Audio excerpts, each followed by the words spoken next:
Heri ya mwaka mpya wa 2026.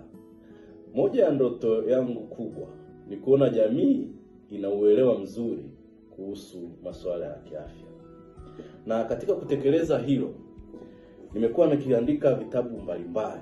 Na moja ya vitabu ambavyo nimeandika ni Ujue ugonjwa wa kisukari,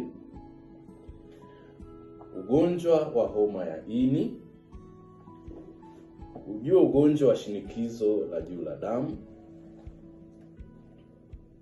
Ijue tezi dume, Ujue ugonjwa wa corona,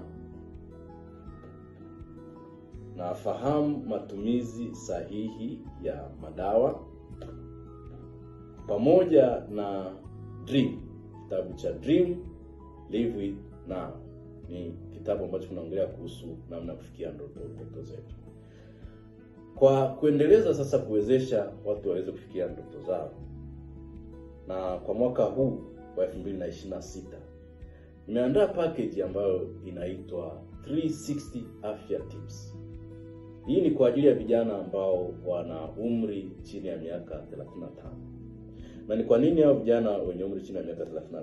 Ni kwa sababu kwa demografia ya Tanzania ambayo ina watu milioni 62 na zaidi, asilimia 65 ya Watanzania wana umri chini ya miaka 35.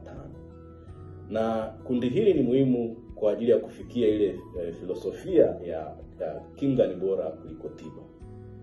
Na kwa namna hiyo, natamani vijana wafuatilie elimu hii ambayo nitaongelea mada zifuatazo: afya ya akili, afya ya uzazi, mtindo wa maisha na afya ya vijana, madhara ya magonjwa ya zinaa yanavyoathiri masuala ya uzazi, madhara ya matumizi ya madawa ya kulevya na uzazi na afya ya akili, kuhusu usingizi na afya ya akili, matumizi ya teknolojia na afya ya akili.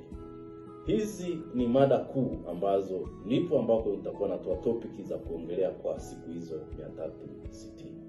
Karibu sana, jiunge katika platform zetu ili uweze kupata afya hii ambayo itakusaidia kufikia ndoto yako.